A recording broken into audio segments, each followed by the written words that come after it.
Hello friends, सभी दोस्तों को नमस्कार। जैसा कि आप मेरी स्क्रीन पर देख सकते हैं कि उत्तर प्रदेश शिक्षा सेवा चयन आयोग की अधिसूचना जारी कर दी गई है और इसमें जो आगामी जितनी भी नई शिक्षक भर्ती होंगी सभी इसी चयन आयोग के माध्यम से की जाएगी, जिसमें शिक्षक भर्ती के 90% नंबर लिखित के और 10% नंबर इंटरव्यू के होंगे। और जहाँ पर इंटरव्यू नहीं होगा वहाँ पर सारे के सारे नंबर लिखित परीक्षा से लिए जाएंगे।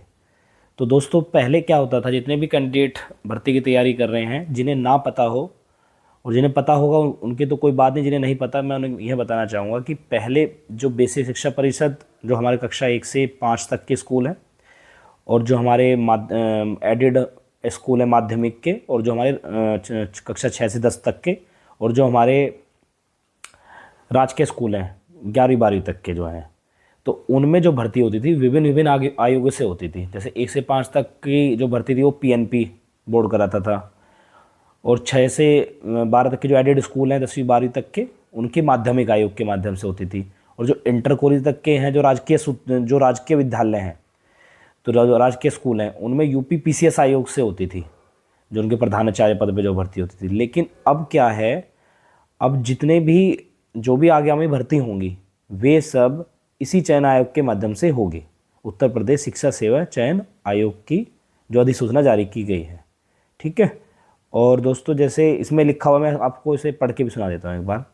प्रदेश में उच्च से लेकर बेसिक शिक्षा अनुदेशकों व सहायता प्राप्त अल्पसंख्यक कॉलेजों के शिक्षकों की भर्ती के लिए गठित उत्तर प्रदेश शिक्षा सेवा चयन आयोग की अधिसूचना बुधवार को जारी कर दी गई। इसमें आयोग के अध्यक्ष सदस्यों के चयन, अधिकारियों की योग्यता और शिक्षकों की भर्ती के लिए आयोजित होने वाली परीक्षा व इंटरव्यू के बारे में विस्तृत जानकारी दी गई है।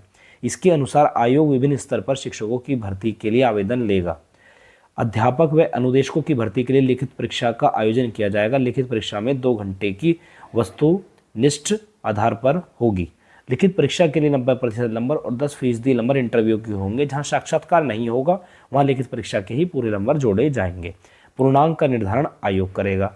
लिखित परीक्षा जिला मुख्यालयों पर ही आयोजित की जाएगी। ऐसे में बेसिक विद्यालयों में शिक्षकों के चयन के लिए लिखित परीक्षा व शैक्षिक गुणांक की वर्तमान व्यवस्था में बदलाव हो सकता है।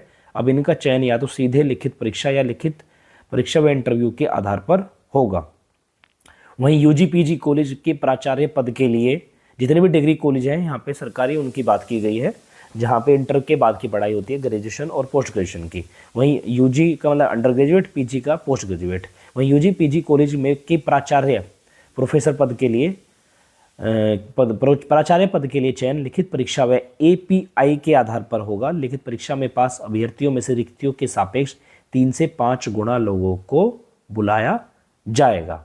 उच्च शिक्षा विभाग के प्रमुख सचिव MP अग्रवाल की ओर से जारी नियमावली के अनुसार आयोग का अध्यक्ष, जो यहाँ पर ये उत्तर प्रदेश शिक्षा सेवा चयन आयोग के अध्यक्ष की बात की गई है कि आयोग का जो अध्यक्ष होगा वो प्रमुख सचिव स्तर के IAS अधिकारी, किसी विश्वविद्यालय के कुलपति, वरिष्ठ प्रोफेसर, 10 साल का अनुभव, 3 साल का प्रशासनिक अनुभव भी होने साथ में। वहीं सदस्यों में सचिव स्तर के IAS, उच्च शिक्षा के संयुक्त निदेशक बेसिक या माध्यमिक शिक्षा, न्यायिक सेवा के 6 सदस्य शिक्षा के क्षेत्र में उल्लेखनीय योगदान करने वाले होंगे, जो कि उत्तर प्रदेश शिक्षा सेवा चयन आयोग के जो सदस्य होंगे यहाँ पे उनकी बात की गई है। तो मैं जितने भी कैंडिडेट हमारे DLED कर रहे हैं, BEd कर रहे हैं और जो शिक्षक भर्ती का इंतज़ार कर रहे हैं, तो अब उन्हें जैसे ही इसकी अधिसूचना जारी कर दी गई है और अब जितनी भी कक्षा 1 से लेकर के इंटर तक की, अब बल्कि अब तो ग्रेजुएट इसकी प्राचार्य पद तक की भी, जहाँ तक जितनी भी भर्ती होंगी सभी इसी आयोग के माध्यम से होगी। तो जो भी भर्ती नहीं आ रही थी कई साल से, जैसे कि बेसिक में लगभग 2019 के बाद में कोई भर्ती नहीं आई है 4-5 साल से, और LT वगैरह में भी बहुत समय हो गया है भर्ती आयोग को, तो अब जल्दी भर्ती आने के आसार हैं।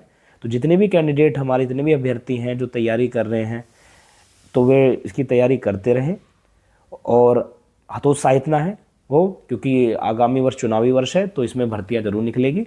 तो आप अपनी तैयारी को धार देते रहें, तैयारी करते रहें, बिल्कुल भी डीमोटिवेट ना हो, समय को व्यर्थ ना करें, क्योंकि जब भर्ती आ जाएगी सर पे खड़ी होगी और फिर आप और लोगों से पिछड़ जाएंगे।